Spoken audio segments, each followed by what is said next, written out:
This interview was done for informational purposes to answer questions posed within our own community. Stewart County Streaming does not take a stance on this issue and only aims to aid in people's quest for knowledge. If you are interested in doing an interview with Stewart County Streaming, then please contact us on our Facebook page. Can you go ahead and give us your introduction, your name, job title, and description? I'm Sheriff Frankie Gray, Sheriff of Stewart County.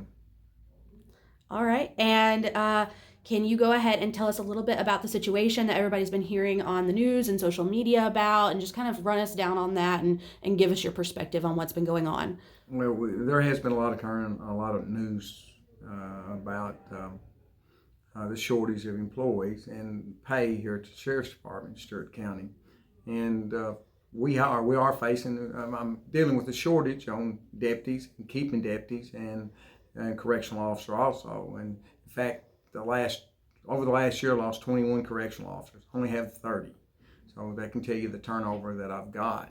Also, I've lost actually more, but I know in the last 12 months, I've lost at least 6 deputies, and now one sergeant and one investigator.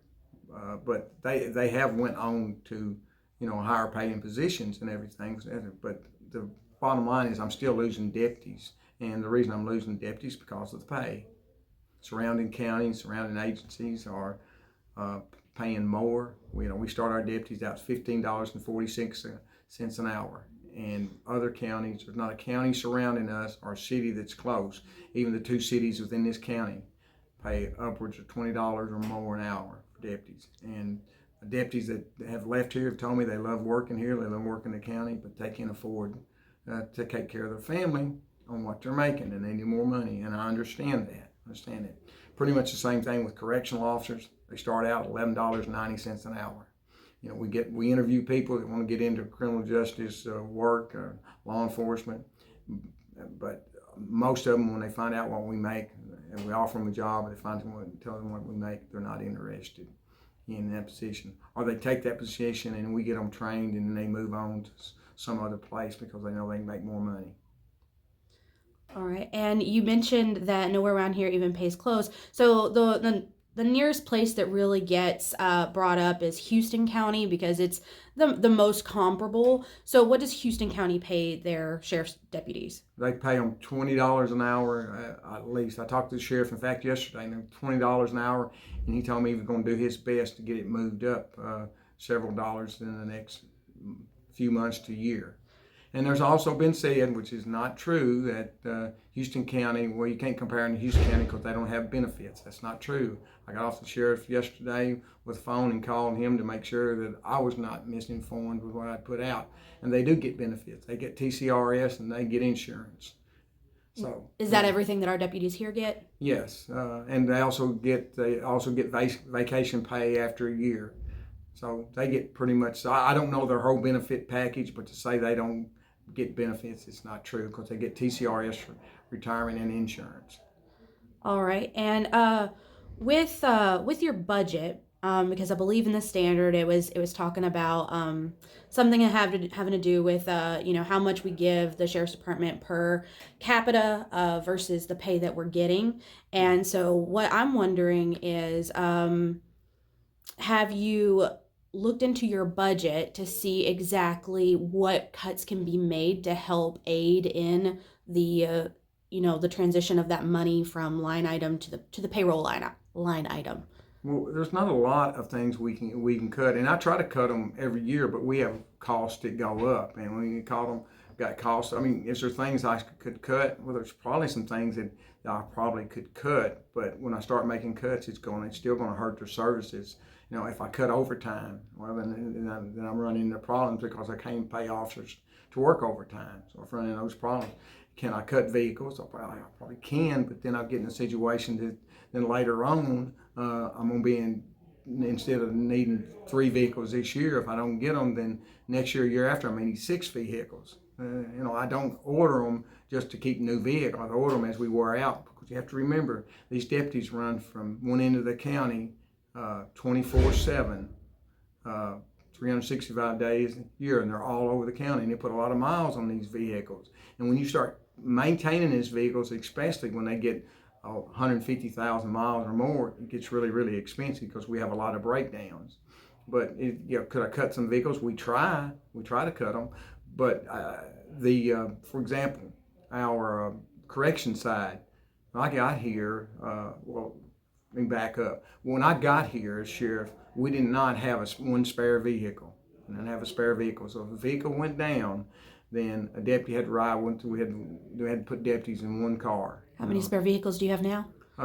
We probably got 3 spare vehicles. I think we got probably one spare K9.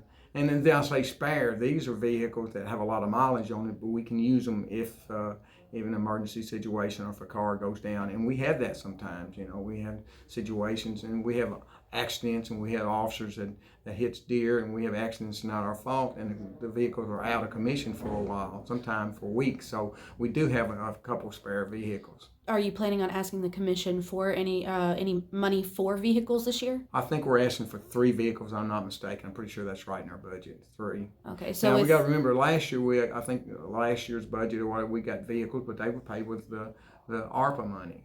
So that money didn't actually come from the taxpayers. I guess you can say it comes to taxpayers, but that was money that was given. On the corrections side, you got to remember, people don't realize this. I have 2 transport officers, and that's all they do is transport inmates to court, and they go pick up inmates. They go to Nashville, they go to Memphis, they go to Knoxville, they go out of state. And when I came here, they were driving the old Crown Vics and vehicles, and they had a lot of miles, and actually they weren't reliable.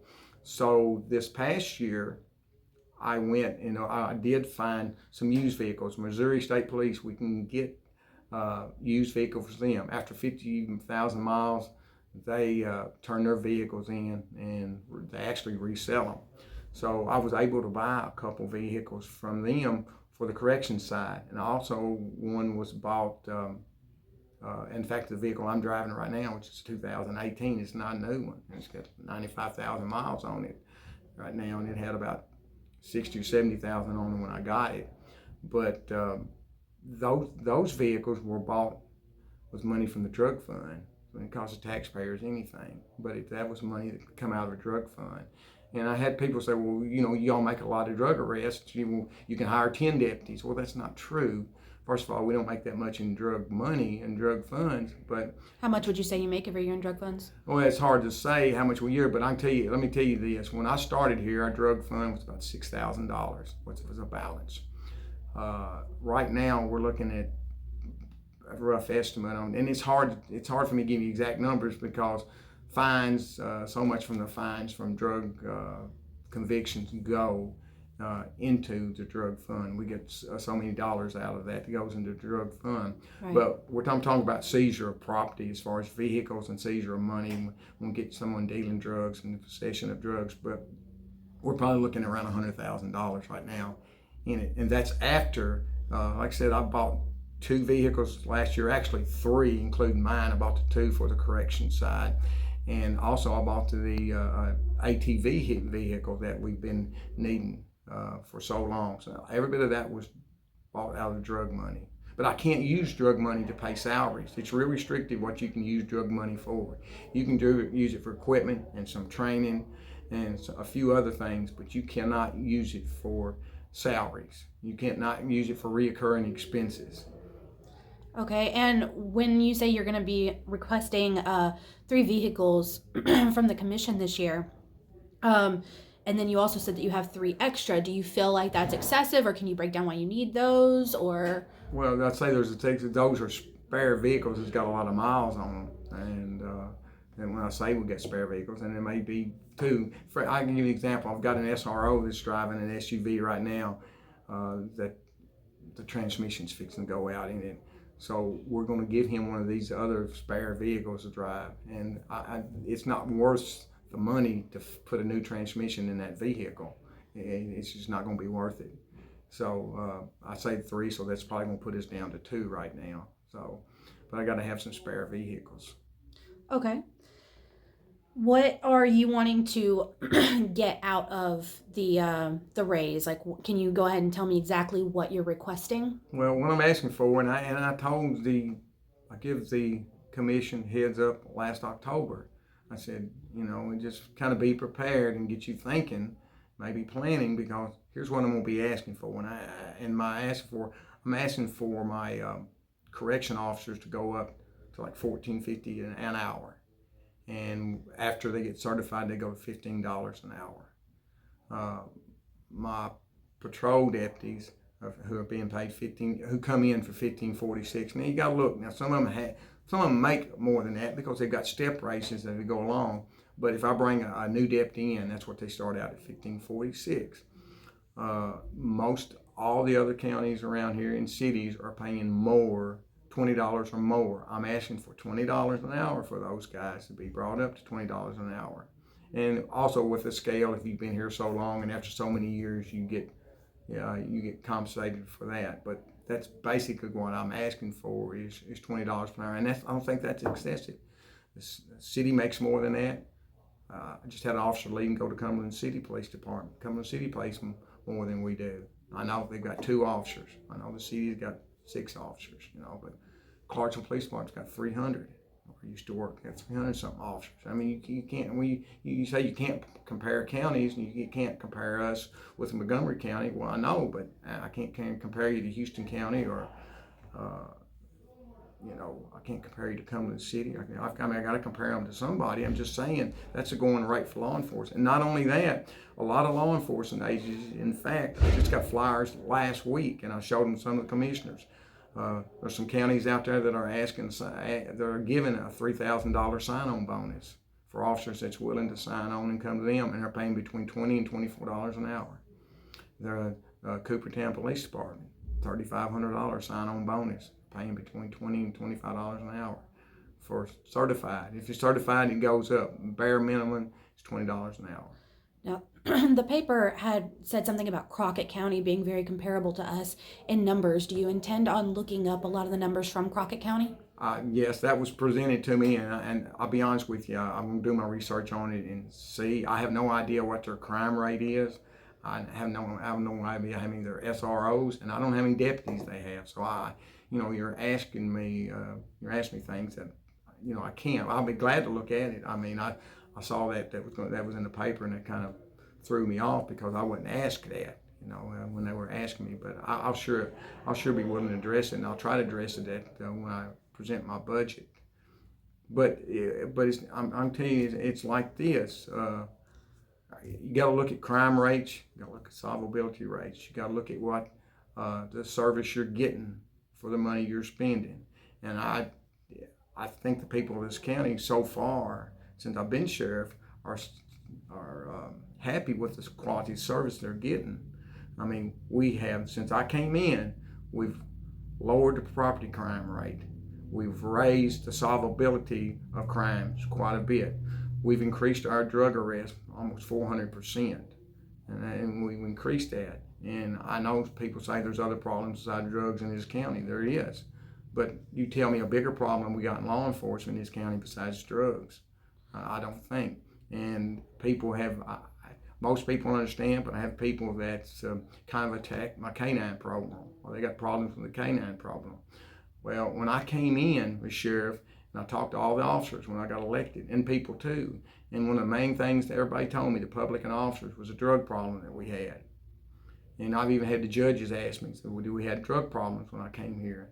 And I told them, I said, to be fairly honest with you, just because you're not making a lot of arrests don't mean you don't have a drug problem.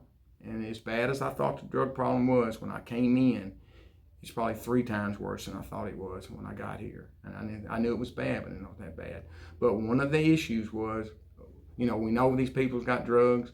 We don't have probable cause to search sometimes. And, I said, well, we can fix that.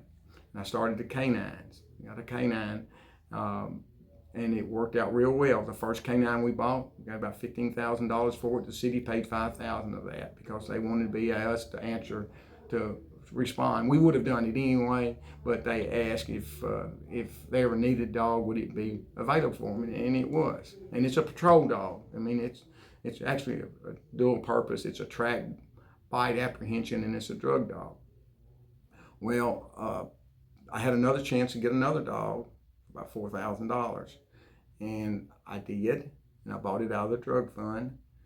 It worked out real well, and I've actually slowly added 2 more to them. One of them was bought out of the drug fund. The last dog we added was 4, and the reason I went with 4, that pretty much covers every shift with a dog. Because if I just got 1 or 2 dogs, every shifts are not covered. And those dogs have more than paid for themselves. And our budget for these canines are very, very, very low as far as maintenance. And we also receive donations, and we've got one donor that donates like $5,000 every year to our canine program, and that pretty much takes care of most of the feed and medicals for these dogs. Can you pay for them out of the drug fund? For like food or maintenance or anything like no, that? because that's a recurring expense. We don't do that. But like I said, we get the donations take care of that. Don't take them. But some officers' equipment and stuff I can. But most all of the equipment for canines, like the inserts and everything, I think 3 of those inserts and their vests and everything have been donated. We got those out of grants or donations. People donated. So that's a moot point on the dogs. I mean, and I can tell you this too: as long as I'm sheriff here, which may not be much longer, and I don't know, but I got 3.5 years. But as long as I'm sheriff here, canines, I'll keep 4 canines strong, and we're going to keep them, and we're going to keep continuing fighting this drug problem. And that's one of the best ways I know to do it. But I understand people have questions, and I've got critics, about who does what around here and everything, and they're looking from the outside. They don't see what's on the inside. But about the dogs, no, the dogs, that's a moot point for what the dogs cost. And not only that, it's a safety issue too with the dogs, because when I've got an officer on that end of the county, he's canine out there, that canine's a backup for that officer. Something really happens, and when we've already proved that once when we had to when a canine officer got in a pursuit and stopped a violent drug offender, and the guy wanted to fight and resist, and the officer in fact I was the closest backup, and I was probably 10 minutes away. The canine he popped this release, the canine come out, guy was apprehended, and because of the canine. So Can you tell me more about your drug program? well, as far as our drug problem, we've got the biggest thing we've done besides the dog is most every officer, in fact, every officer in the new, except maybe a couple of the last new ones that I've hired, every one of them has been trained in drug interdiction. They've had drug interdiction. They know what to do. They know how to what to look for. They know how to deal with situations where we believe there's drugs present. They know how to write search warrants. They know how to seize property. So that's one of the big things, is making officers know what to look for. And I've officers told me that's come back from the drug school, and there's advanced schools, and there's regular basic, and then there's advanced. But when officers come back, almost every one of them tell me when they make a drug arrest, everything that I was taught in school, this happened, and there's a traffic stop. It was bam, bam, bam, this. And so that's the kind of training that we get. So that as far as the drug, we have a drug unit, we have a drug team, and I got accused of, by one of the commissioners saying that we have a sergeant who of a drug unit that don't supervise him, but that's not true. He supervises all the training for the canines, all 4 canines. He's in charge of it.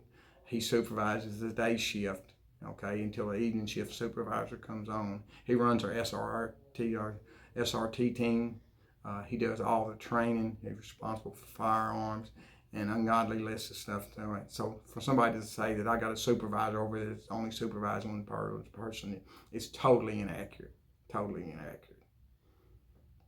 All right. And tell me about the press release job. What are the rate of pay, hours, job description? Is that tied into another job around here? Yeah, are you talking about my public information officer? Yes. Yeah, it's not tied into another job. It's just a part-time employee. They work 18 hours a week for that, and that's not anything new. I just split. That was some hours that I had, and instead of using them someplace else, I devoted those 18 hours to that, so I could inform the public and let them know. And that job is $11.75 or 90 cents an hour. I don't think I'll have too many takers on that, but that's what that job pays as a part-time employee right now. And when I came in, I think we had maybe 1,000, 1,200 people that followed our Facebook, for example. I don't know how, we have several thousand of people now that follow us. And because we put some out daily, we put out information, I put out arrests, and that's back to my drugs. I tell people this every time. I don't want to get off topic, but if you're in drugs, if you get caught with drugs in this county, you can bet you're going to get charged. You can bet you're going to get arrested. You can bet you're going to be on a booking log, and you can put it on Facebook. And then that's not doing that to embarrass anybody, but it's letting the public know what we're doing, and we'll let the people know that who the drug offenders are. And it's not to embarrass anybody or anybody's families. But sometimes I tell people, if you're going to attack the drug problem, sometimes you got to be cold-hearted, and that's just the way I feel about it. But back to my public relations officer, and that's the title of the game. And really, it's just a media coordinator, and she takes care of some of my press releases and things like that. We have a police app. She takes care of all that. Anything that we need to put out, and then we try to go through her, so we got a point of contact. So that was nothing new. When I came here, the money was already here. I just rerouted it. What is the expenses that you pay towards your police app? What expenses? That police app costs us about $4,000 a year to run, and it was supposed to be about $8,000 to set that up, but they waived that fee for setting it up for us. And I'm debating, and I review that every year whether or not I'm going to redo it. But I've talked to a lot of people and I like it. And the reason, what's important about that app too, all the information as far as inmates, what you can bring them, what they can have, everything about inmates and things like that are on our app. So that cuts down the number of phone calls or the people that's coming in here so it's cost saving. It's cost saving. And if you look on the app, it includes a lot of everything. It includes all our public services and things we get.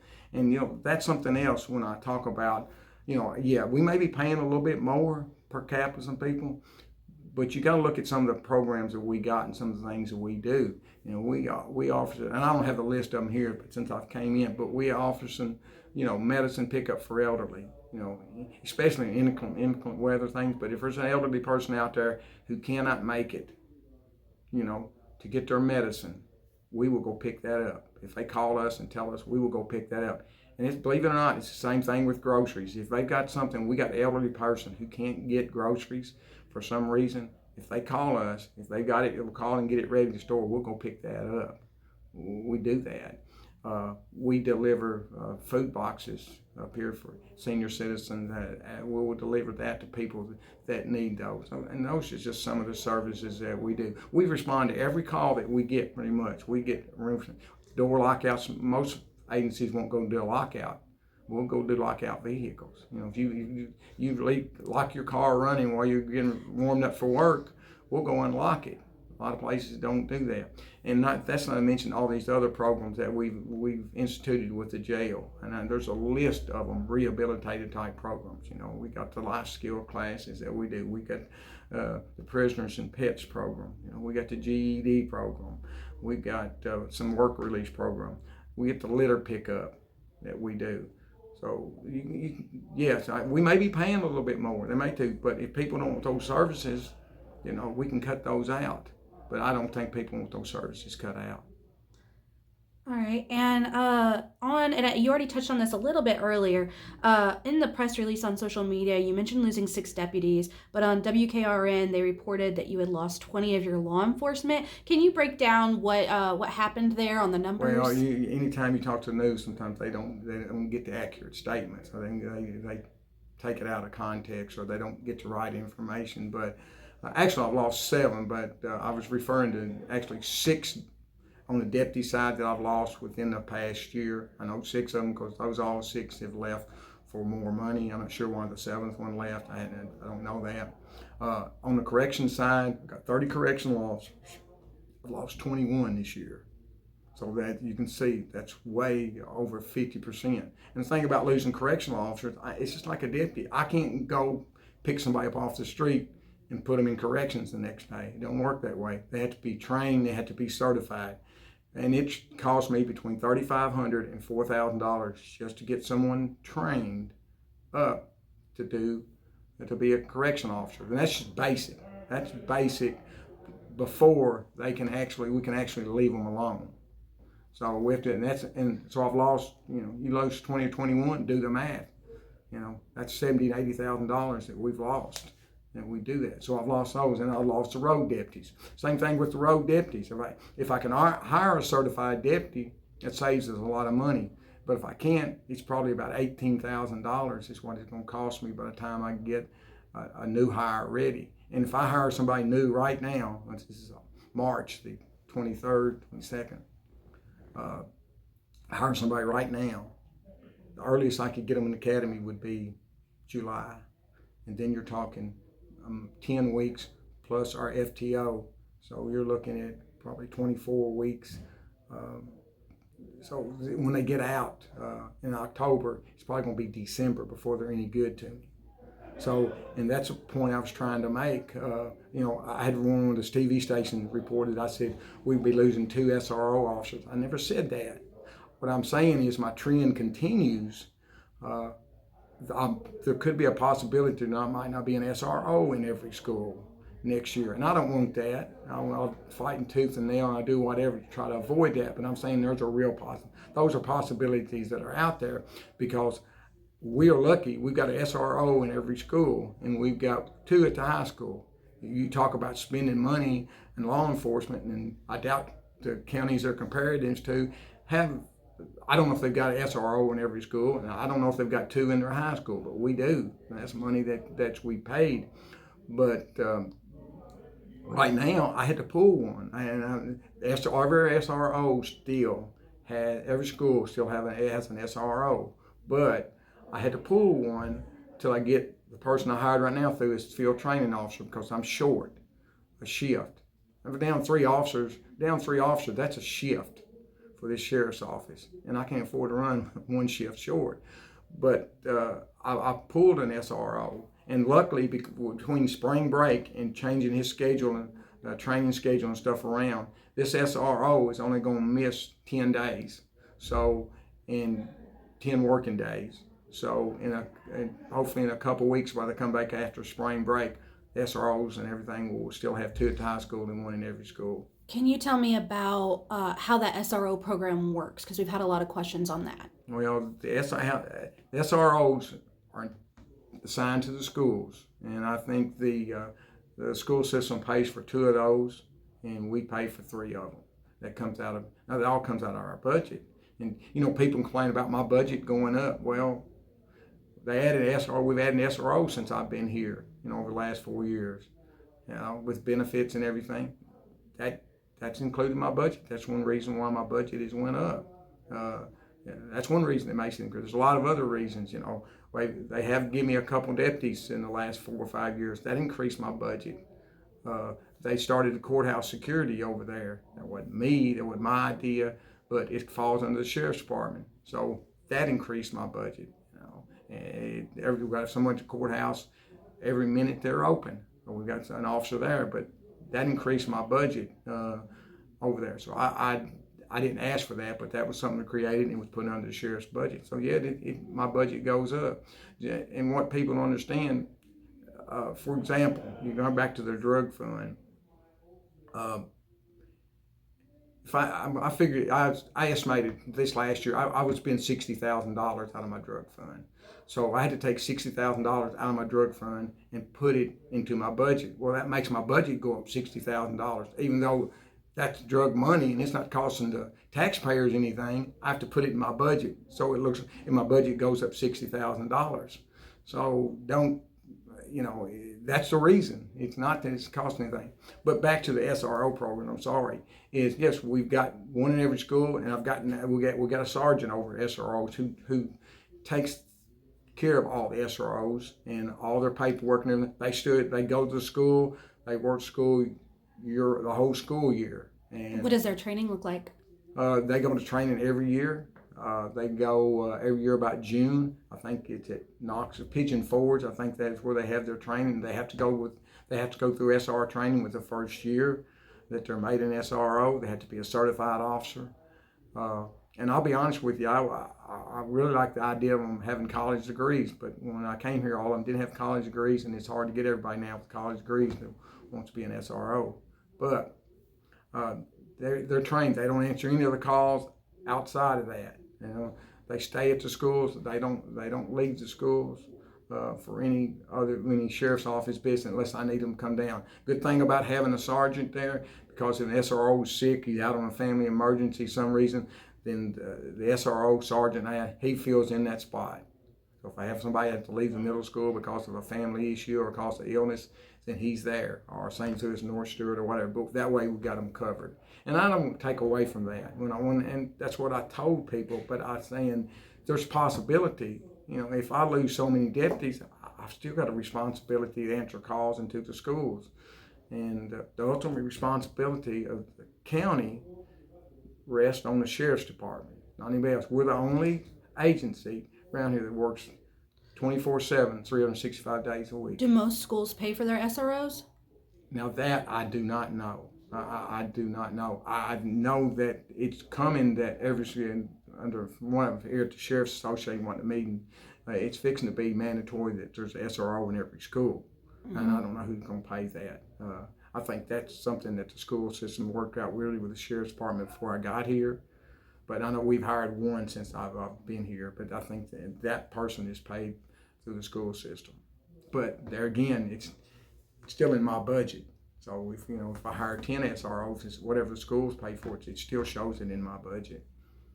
All right, and would you consider doing something like a reserve or volunteer program? I have people don't realize it, but I do have a reserve. I have 2 reserve officers right now that come in and work, and I'm really careful about the reserve. I'll be honest, because of lawsuits and the training, and they require us to do so much training. They require them to have a minimum 40 hours before they're put on the road and 80 hours within the first year of training.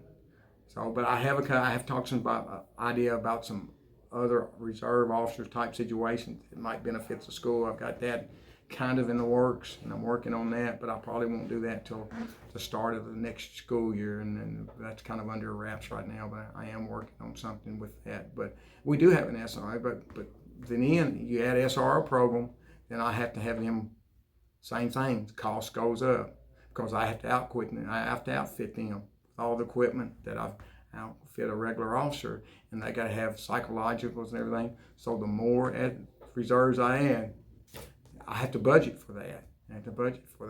So, if I can get 10 reserves, but it's at a cost. Right. Circling back around to the vehicles that we were talking about earlier, do you usually buy new or used vehicles? Normally we buy new vehicles with warranties and everything. We do buy some what we call Missouri cars. We do buy some of those, but it's normally we normally buy, and we buy 2 to 3 each year is normally what we buy.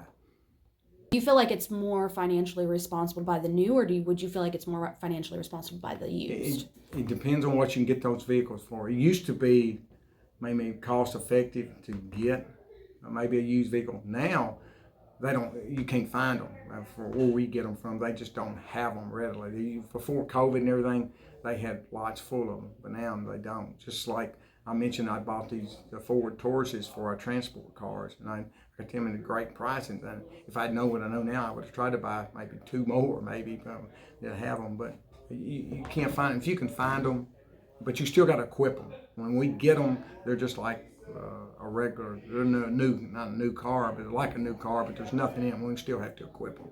Okay.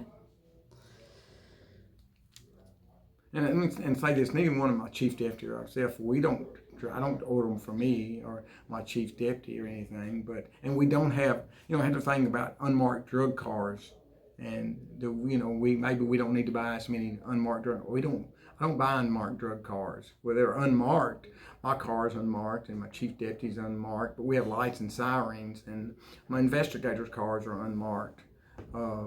And I think I've got one K9 and we have marked up. And the very reason for that is I don't think that I need my car all wrapped up with the Stewart County logo on it. I mean, it's a cost, add cost to it. So I save cost by not doing that. All right. And how would you feel about your deputies and all of your employees getting a raise that doesn't match necessarily what you're asking for, like a compromise in the middle somewhere? And I've talked to some of the commissioners, and I'm not hard to get along with. I want to work with the commission, and I will, and I think they will work with me to a certain point. But I would be willing to take so much. I think I think that's workable if they could offer me something this year and maybe the rest of it next year. But now I'll be honest with you, I'm pretty much dead set on where I want to be at the end results, because we've got to be competitive with the other cities and counties here. But if we can get half of it this year and half of it next year, but I don't know how you would guarantee that, because it's like I tell the commissioners, I trust them every one, but as a group, sometimes it don't work out that way as a group. But if they will give me a guarantee, or I don't know how you would do that. But yes, I would be willing to do that. But you got to remember this too: if they only give me half and everything, the figures I'm giving them now are from actually last year's figures I gave them in October that I'm trying to get this. They're already a year behind. My employees are already a year behind. And at the end of the day, and I don't be hard to get along with it, but at the end of the day, I'm the one that have to look my employees in the face. And in addition to providing security for this county, I'm also got responsibility to take care of my employees. And one thing we talked that we haven't addressed, and that's the civil process papers that we have to serve, and the warrants we have to serve in the civil process. And we have, people might not realize, but we have to serve divorce papers. We have to serve eviction notices, and people call me because we get behind on some of those. We serve delinquent property taxes notices, and we serve hundreds and hundreds of those. So that's another thing that we do. And when I don't have deputies, that affects these services. I can go out and serve papers when I get a chance, but so does my chief deputy and everybody else. But when you're limited in the number of persons, doing all these things, it limits the quality of service that you're getting. And how do you feel about what was proposed on, I believe it was Tuesday night? No, Monday night, I apologize. But on Monday night, they had discussed a possible 5% raise across the board. How would you feel about that? Well, and again, this is Frankie Gray, and I don't want to insult anybody, but that a 5% across the board pay increase is the most irresponsible way of dealing with this that I know, one of the most irresponsible. And the reason being, because we have employees in this county. It's nothing against employees. I think employees make all they can make up to a point. But we have good employees in this county, and we have employees that are making a competent wage and are adequately paid. And we have some employees that are are not paid quite accurately. Their pay needs to be adjusted a little bit. And we have individuals that are grossly underpaid, and just like my correctional officers and some of my deputies, they're grossly underpaid. Giving the 5%, you put them all in a box and give them 5%. You open that box up, you still got the same problem. You give my people a 5% raise. My correction people starting out, that's like 56 cents. You give the people who are already paid adequately, if they're making $20 or $22 an hour, that's $1 and something an hour raise. And my people are getting 56. And all you're doing is creating a disparity. And I know it looks on the forefront like we want to be fair. We want to give everybody the same thing. Being fair, giving everybody the same thing is not fair, because everybody's not making the same wage. And that's just, in my view of it, and it's just totally irresponsible. And if you do that, you got the same problem down the road. So it's irresponsible. And I'm not talking about cost of living raise. You give somebody a cost of living raise, I understand that. You give somebody a 2%, that's to combat the cost of living. I understand that. But we're talking about salary raises, and everybody's not making the same thing. You would be better off just say, I'm going to give everybody $1,000 pay increase. I'm not advocating that. I'm just saying that is even more fair than giving up say a 5%, because that way everybody's getting the same pay. Everybody's getting, and it's not creating a great disparity between the top and the bottom, and that's all you're doing. And I don't. Maybe I'm the only one that sees that. I've talked to other people about it, and I think people see it. But giving a 5% straight across the pay board, you may think it's fair, and for everybody, it's an easy way out. Did you reach out to WKRN and these other news stations, or did they reach out to you? How did that come about? And somebody said something, because several interviews, I think 2, 4, and 5 had came to want to ask me questions about what was posted on Facebook, and it was posted on our social media to let people know, hey, this is what I'm asking for, and this is the kind of situation we're in. Because I'm not going to try to hide anything from the public. But I didn't advertise for any of the station comes out. They called and asked me, and Channel 2 called and wanted to do a Zoom interview with me, and I did that. And once I do it to one station, I can't say no. These other stations, I can't say no. I'm just going to let Channel 2 do it, and I'm going to do it. I have to let every one of them. And it just happened 2, 4, and 5. Every one of them wanted to come and ask me questions about that. So that was the reason that they've all did interviews. I didn't call and say, hey, come to Sheriff County and interview me. I didn't do that. They called and asked me for it. So, people saying that I'm reaching out for this, I'm not. But it's getting the word out. But I didn't reach out for it. But I was being, I was being fair to everybody and letting everybody, if they asked me and wanted to talk to me about it, I'd answer the questions. So that's how that came up. Do you have anything else that you want to really talk about as far as the sheriff's department and, in the county and the raises or anything like that? Anything you would like to communicate? Well, no, it's just that I think people are shocked when they see what my correction officers and my deputies make. And it's been said, well, people, and I hate it when people say this, but they say it, well, they know what they were making when they took the job. Well, that's true. And I don't think anybody takes a job don't know what they were going to make when they took that job. But I think everybody that takes a job has a reasonable expectation that they're going to keep getting, or they're going to get compensated for what they do. And there's not enough compensation. We have deputies that we have at least three incidents this year where deputies have been shot at. In one incident, deputies had to take somebody's life. But there's not enough money you're not going to compensate for somebody like that. And I'm not saying there is, but for the dangers and inherent jobs that they do, they need to be compensated for it. Okay? And they should expect some compensation. And saying, well, you know what the job pays when you took it. Well, yeah, they do, but you're saying, we didn't say when you take this job, here's what it pays, don't expect any further compensation for it. Or we're not going to try to make it competitive. Yeah, we didn't tell them that. So yeah, and it ruffles my feathers when people say that. But it's the same thing with my correctional officers, and I can show you videos, and we've got them documented where my correctional officers go into a pod, and the next thing you know, the inmates back them up in a wall, and we got problems, and they put their lives at risk every day. And then when I don't have the people, then they start facing lawsuits, from officer safety and use, but from the inmates themselves, because we got to say I have to have so many people over at that jail to run that jail. It's not like a road. I'm a little bit short. We just try to hopefully make it through the night without being short. I don't have that option over there. If I don't have enough people to run that jail, I'd have to shut it down. If I don't have enough people to run it, I have to shut it down.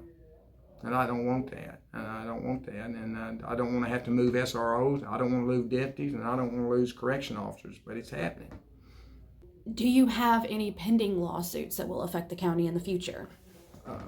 No, I saw on Facebook where they said somebody said we had 12 lawsuits, and that's not true. We do have one lawsuit that I can't go into it, and I think I'll know this month, but hopefully it's going to be thrown out at when it initially goes to court.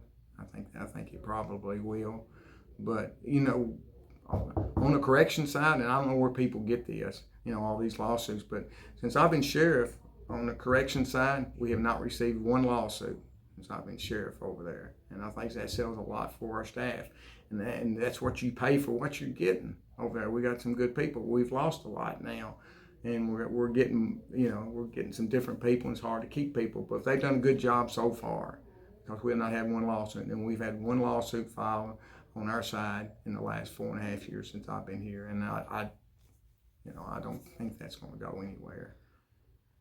All right. Well, it's been nice talking to you. Hopefully that cleared some things up for a few people, and maybe it posed more questions. We don't know.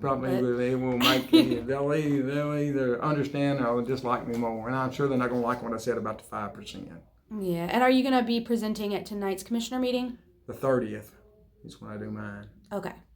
The 30th, and I don't know if there'll be a crowd there or not. So. Oh, I meant budget finance. Tonight's budget finance. Yeah, well, that's when I do my budget and finances, the 30th. So, I don't know. All right. Wish me good luck and see what happens. But, yeah. But these other issues, it's hard for me to. I have to see everything on Crockett County and see what they're paying. But I'll tell you what, we may pay more than them, but they still pay their deputies and their correctional officer more than what I pay. So. All right. Well, maybe we can follow up on that in the future. Okay. All right.